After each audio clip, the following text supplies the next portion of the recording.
आइए सुने संकष्टी चतुर्थी व्रत की पूरी कथा। आप इसे पूजा के समय पढ़ भी सकती हैं और सुन भी सकती हैं। सुनने से भी उतना ही फल प्राप्त होता है। तो शुरू करते हैं संकष्टी चतुर्थी व्रत की कथा। प्राचीन काल की बात है। एक नगर में एक ब्राह्मण परिवार रहता था। परिवार बहुत ही धर्मपरायण था, परंतु उनके जीवन में लगातार संकट आ रहे थे। कभी धन की कमी हो रही थी, कभी तरह तरह के रोग हो रहे थे। पूरी तरह से मानसिक अशांति बनी हुई थी। कोई न कोई परेशानी हमेशा लगी रह रही थी। ब्राह्मण परिवार बहुत दुखी था। ब्राह्मण की एक पत्नी थी जो बहुत ही श्रद्धालु और धैर्यवान थी। वह प्रतिदिन भगवान की पूजा करती थी, पर फिर भी दुख कम हो ही नहीं रहे थे। एक दिन नगर में एक संत आए।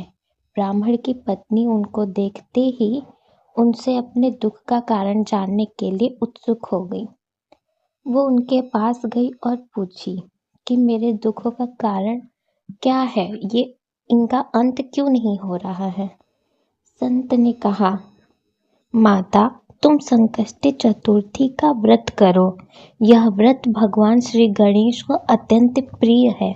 इसे करने से जीवन के सभी कष्ट दूर हो जाते हैं। फिर उस औरत ने उनसे पूछा कि संत जी, मुझे इस व्रत को करने का तरीका बता दीजिए कि व्रत कैसे करूं। संत ने कहा कि तुम्हें सूर्योदय से उपवास करना होगा, दिन भर संयम और भक्ति करनी होगी। संध्या के समय गणेश जी की पूजा और कथा सुनना होगा। रात में चंद्रमा के दर्शन के बाद ही व्रत खोलना होगा। और उस स्त्री ने पूरे नियम और श्रद्धा के साथ उस व्रत को किया। भगवान गणेश की कृपा हुई। कुछ ही समय में उसके जीवन में परिवर्तन दिखाई देने लगा। घर में सुख शांति आने लगी, आर्थिक स्थिति सुधरने लगी, रोग और कष्ट दूर होने लगे। एक रात सपने में भगवान श्री गणेश प्रकट हुए और बोले, वत्से, तुमने श्रद्धा और नियम से मेरा व्रत किया है। मैं तुम्हारे सभी कष्टों को हर लेता हूँ। अब तुम्हारे जीवन में कभी अभाव नहीं रहेगा। सुबह उठते ही ब्राह्मण की पत्नी का मन आनंद से भर गया। परिवार का उद्धार हुआ और उसके बाद ब्राह्मण परिवार का जीवन पूर्ण रूप से बदल गया। जहाँ पहले दुख थे, वहाँ अब सुख शांति और संतोष ने स्थान ले लिया। पूरे नगर में संकष्टी चतुर्थी व्रत की महिमा फैल गई। लोग श्रद्धा से इस व्रत को करने लगे।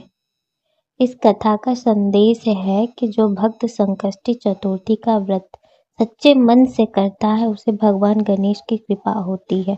धन संबंधी संकट दूर होते हैं, स्वास्थ्य अच्छा होता है, मानसिक अशांति दूर होती है और जीवन की बाधाएं दूर होती हैं। जीवन खुशमय होता है। वक्रतुंड महाकाय सूर्यकोटि समप्रभ निर्विघ्नं कुरु मे देव सर्वकार्येषु सर्वदा। गणपति बप्पा मोरया।